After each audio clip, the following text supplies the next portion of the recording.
Malaysia siap deklarasi jadi negara maju di 2025. Indonesia kapan nih? Pesanan sudah kira-kira lebih dari 6.000. Investor asing lebih pilih Vietnam ketimbang Indonesia. Assalamualaikum warahmatullahi wabarakatuh. Apa kabarnya sahabatku semua? Rame-rame netizen kaget dengan kemajuan negara di Asia Tenggara seperti Vietnam dan Malaysia. Bahkan netizen juga dibuat terkejut. Katanya Indonesia akan memproduksi mobil nasional sendiri. Ini tiba-tiba justru mobil Vietnam yang menjadi salah satu taksi di Indonesia.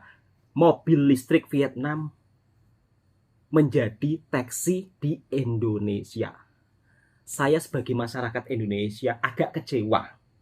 Kecewanya, kok kita kalah sama Vietnam sih? Kok Vietnam yang memproduksi mobil kemudian dikirim ke Indonesia? Apa nggak salah ini?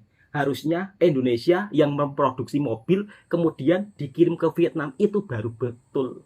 Dan netizen pun juga amat kecewa ya dengan janji-janji. Ya katanya sih sudah dapat pesanan apalah gitu. Dari segi pandangan saya, sebagai seorang pemimpin, mungkin kalau belum mampu, jangan sampai pernah janji-janji. Karena janji itu termasuk hutang. Dan netizen juga dibuat terkejut. Malaysia di tahun 2025 sudah menjadi negara maju. Malaysia tanpa perlu banyak bicara ini, itu, ini, langsung membuktikan secara fakta. Wow, ini sangat-sangat luar biasa. Lalu bagaimana pendapat netizen lainnya terkait perkembangan negara yang ada di Asia Tenggara, terutama Vietnam dan juga Malaysia yang semakin ke hadapan? Dan bagaimana dengan para pemimpin yang ada di negara kita? Ternyata selalu bikin kecewa para netizen. Katanya petani akan digaji 10 juta lah, apalah. Sebenarnya hal seperti itu kalau tidak bisa menunaikan, harusnya kan malu sama masyarakat. Jangan janji-janji doang, langsung dibuktikan. Oke, inilah berbagai reaksi netizen yang dibikin terkejut. Malaysia menjadi negara maju di tahun 2025. Kita simak dan kita reaksi videonya bersama-sama. Malaysia siap deklarasi jadi negara maju di 2025. Indonesia kapan nih? Kemarin netizen Indo baru digemparkan ada berita dari negara tetangga kita bahwa Malaysia siap jadi negara maju di tahun depan.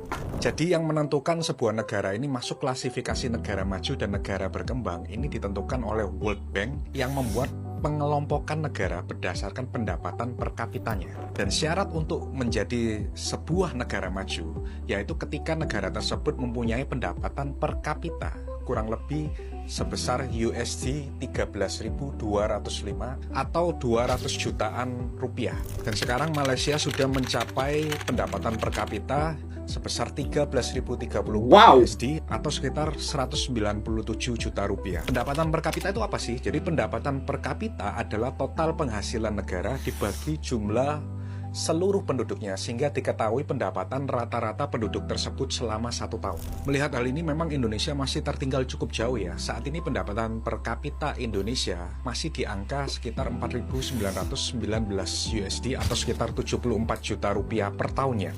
Itu artinya negara kita masih masuk kategori negara upper middle income berdasarkan data dari World Bank. Selain pendapatan per kapita, syarat menjadi klasifikasi negara maju adalah harus memiliki standar hidup yang lebih tinggi. Pertumbuhan ekonomi di negara maju juga lebih merata dibandingkan dengan negara berkembang. Jadi kok bisa negara Malaysia meninggalkan Indonesia dan duluan menjadi negara maju? Jadi sebenarnya pada tahun 2019 yang lalu, Perdana Menteri Malaysia Ismail Sabri Yaakob mencanangkan Malaysia menjadi negara maju di tahun 2025. Maka dari itu beberapa tahun terakhir memang Malaysia ini memanfaatkan revolusi industri keempat sebagai landasan pertumbuhan ekonominya. Contohnya, mereka mempercepat adopsi teknologi digital di berbagai sektor. Dari perdagangan, kesehatan, hingga pendidikan. Bahkan mereka juga memanfaatkan teknologi seperti kecerdasan buatan AI, Big Data, dan Internet of Things or IoT. Bahkan pertumbuhan ekonomi Malaysia ini sangat cepat dan tertinggi pada tahun 2022, di mana pertumbuhan ekonomi mereka mencapai angka 8,7%. Bayangkan dengan Indonesia yang hanya 5%.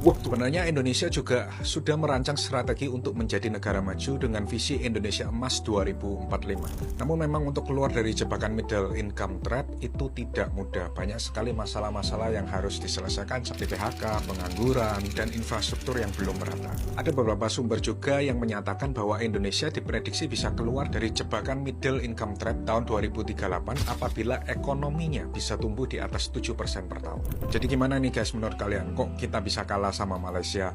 Yuk bagi yang pernah berkunjung atau berwisata di Malaysia, coba komen di bawah. Kalau negara Malaysia dikatakan negara maju, memang sudah sepatutnya, karena berbagai pembangunan di Malaysia juga begitu sangat maju. Dari mulai kotanya, dari mulai kampungnya, semuanya itu serba tertata rapi. Jadi serba bagus lah, kira-kira seperti itu sahabatku semua. Kemudian ada pula yang mengatakan ya, segelintir netizen, ada netizen yang selalu mengatakan katanya di Malaysia mobilnya jelek-jelek gitu.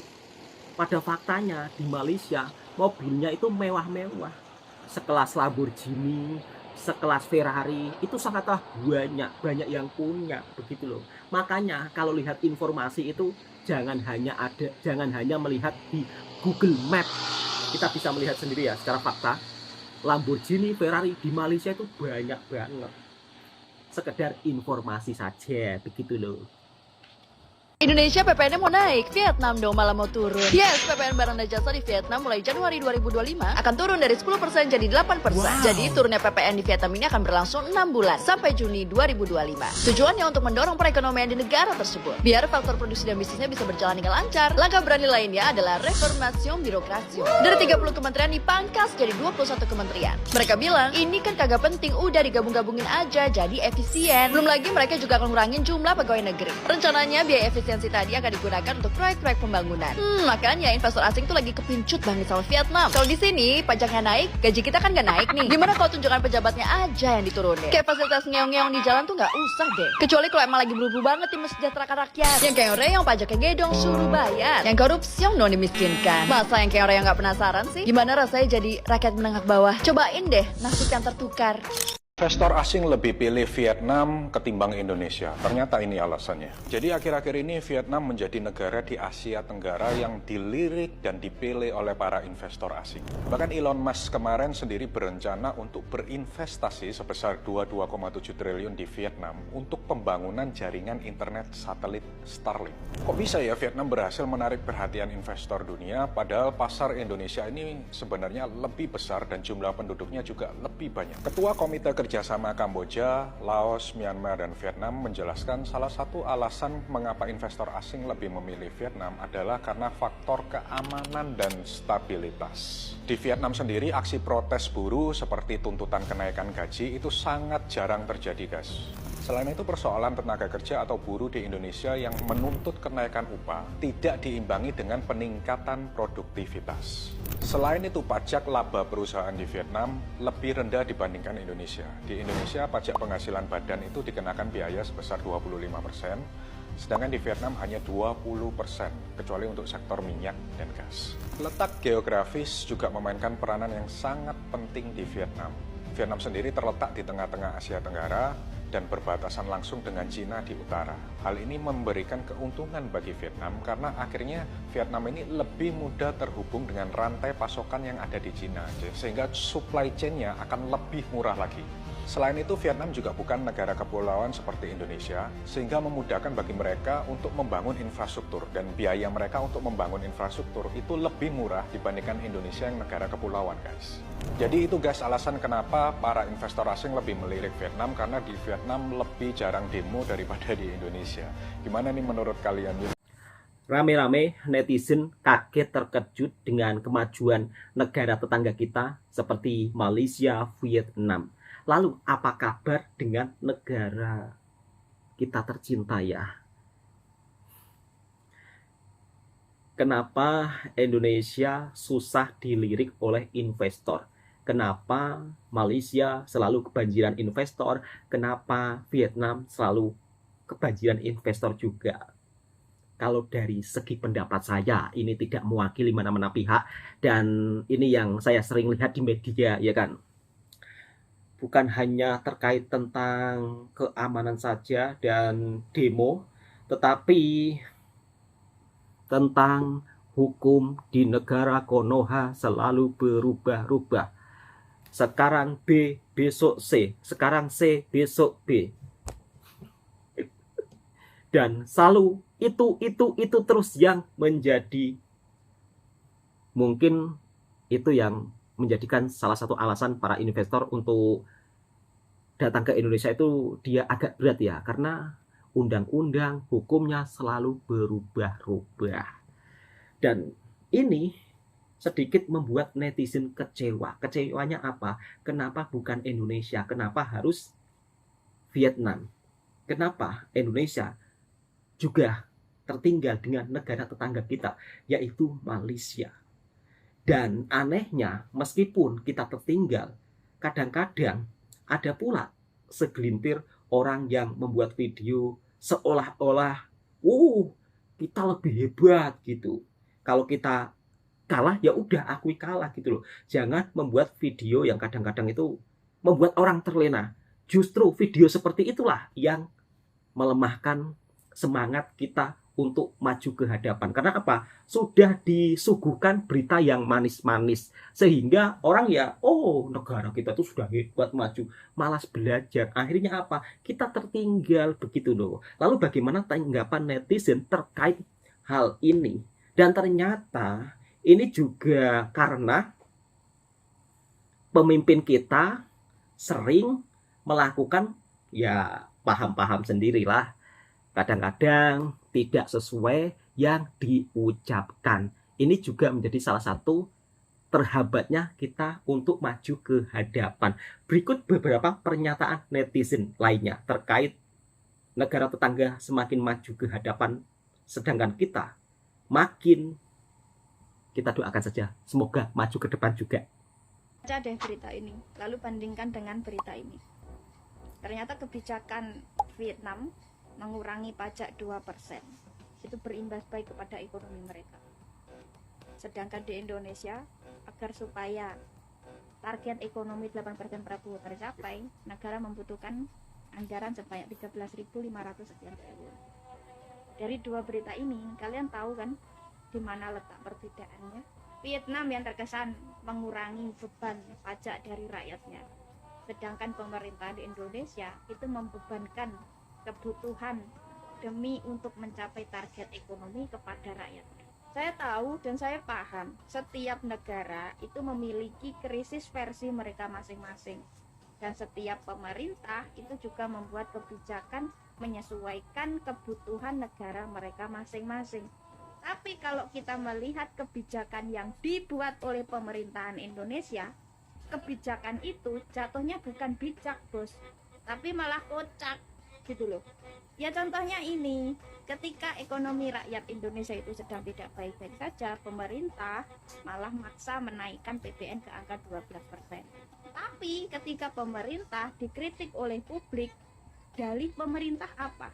Mereka berdalih pemerintah sudah memberikan insentif pajak yang banyak kepada masyarakat Indonesia. Dan kalau kita lihat bagaimana bentuk insentif pajak yang dimaksud oleh pemerintah, ternyata insentif pajak yang dimaksud oleh pemerintah itu hanya berupa diskonan token listrik 50%, itu pun hanya berlaku 2 bulan, plus beras 20 kilo. Jadi pertanyaannya adalah, apakah insentif pajak yang diberikan oleh pemerintah untuk rakyat miskin itu sebanding dengan PPN 12%? Kan enggak. Karena PPN 12% itu sistemnya auto berlaku selama kita bertransaksi. Dan jangan salah loh, PPN 12% itu bukan hanya berlaku untuk barang yang berharga jutaan rupiah. Sesimpel kita beli pulsa aja itu kena PPN.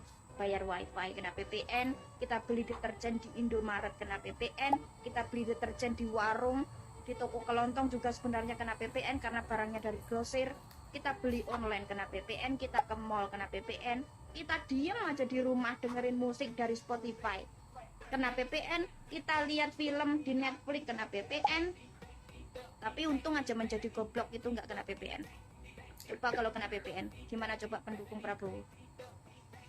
Udah kayak gitu, pemerintah masih juga berdalih PPN kita itu masih cenderung rendah daripada negara lain. Jam tangan mewah milik Dirdik Jampitsus ternyata barang KW guys.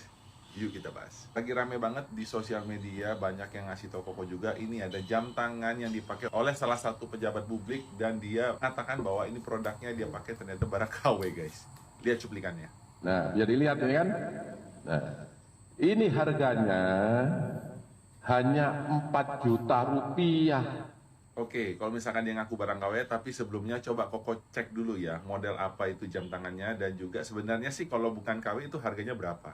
Itu adalah model Audemars Piguet Royal Oak Offshore yang versi rare loh guys. Itu adalah model Michael Schumacher ya. Kalau harga aslinya segini guys. Wah gila, harganya fantastis banget ya. Tapi katanya sih dia pakai barang KW. Kalau Ini satu asli. lagi netizen dikirimin ini juga ada dia pakai jam tangan Rolex Daytona. Langsung Koko cek itu adalah Rolex Daytona Cosmograph yang versi yellow gold white dial dia. Dan harganya juga nggak murah loh. Kalau sampai itu juga barang KW atau palsu, wah sangat disayangkan ya. Ternyata pejabat publik kok pakai barang palsu dan mengajarkan masyarakat buat pakai barang ilegal. Menurut kalian barangnya itu benar-benar palsu atau bukan sih? Silahkan tulis di kolom komentar ya. Follow akun ini untuk dapat tips-tips jam tangan yang lainnya. See you on the next video. Caranya adalah pertama menguntungkan. Kalau mereka terlibat itu dapat 10 juta minimal per orang per bulan. Kalau jadi pegawai 2 juta 3 juta. Artinya menarik kan? Nah, gimana? Pak Menteri akan beri gaji 10 juta per bulan untuk milenial yang mau jadi petani nih. Impian Pak Menteri adalah pertanian tradisional dan modern sejajar. Sejajar dengan klaster Amerika, Jepang, Korea, dan negara-negara maju lainnya. Masalahnya, di negara maju itu petaninya sejahtera diperhatikan, gak menderita ke Indonesia. Betul. Ini alasan anak muda Itu. gak tertarik sama sekali jadi petani. Karena yang sekarang aja kasihan. Gimana mengiming-imingi dengan gaji 10 juta? Kok gak make sense? Toh yang dilihat kenyataannya miris. Jangankan milenial dulu deh yang dibujuk jadi petani. Petani yang memang bertani aja kesulitan karena nggak ada lahan, nggak punya modal. Harga juga anjlok. Betul, Ya, Mbak. daripada Saya gaji juga petani. milenial 10 juta per bulan untuk jadi petani. Kenapa nggak petaninya dulu aja deh yang diperhatikan? Diperhatikan kebutuhannya, difasilitasi, dibikin makmur dan sejahtera. Itu. Pupuk mahal, Mm-mm. harga jual murah. Gimana bisa hidup layak jadi petani? Barangkali hal inilah yang membuat milenial dan Gen Z sama sekali nggak melirik peluang jadi petani di Indonesia. Mending milih jadi TKI ke negara asing. Betul. Karena emang kebutuhan tidak terpenuhi di sini. Jadi pendapat saya alangkah lebih baiknya petani saat ini saja yang diperhatikan. Jangan lagi ada mafia pupuk, korupsi anggaran desa. Ibaratnya kita mau bikin kendaraan super canggih, tapi jalannya aja nggak mendukung alias rusak, sompak, nggak layak. Jadi kenapa nggak dasarnya dulu yang jadi atensi Setuju, Mbak. saat ini? Ini cuma masukan dari saya sebagai milenial, karena emang banyak petani yang jauh dari kata sejahtera. Sudahlah tidak didampingi, harga pupuk melonjak, bagaimana hasilnya bisa melimpah. Dan tak jarang petani hanya bekerja dari hari ke hari hanya untuk bisa makan. Gak kepikiran buat beli mobil, rumah, dan lain-lain. Kalaupun ada yang berhasil, sedikit sekali. Betul. Beri juga kepastian harga jual, agar pengepul gak semena-mena membeli dengan harga murah ke Nah, petani. itu dia. Koreksi kalau benar, Betul. share pendapat kalian di drop komen. Gimana tuh milenial? 10 juta loh. Yuk jadi petani yuk. Pesanan sudah kira-kira lebih dari 6.000. Dan pada kapasitasnya setelah uji emisi, setelah nanti sertifikat uji tipe ini kami pegang, perkiraan saya bisa 3 sampai 4 kali lipat yang pesan. padahal kemampuannya baru 200-300. Kira-kira 200 sampai 300. Jadi kalau Mas Tommy mau pesan sekarang, inden, nunggunya 3 tahun. Begitu sangat istimewanya mobil ini. Taksi online Vietnam masuk Indonesia guys. Aduh, makin bersaing nih harga nih. Ini saingan Bluebird sih, tapi nggak nutup kemungkinan kita driver online juga bakal ketekan juga ya. Karena apa? Ya biasa ya.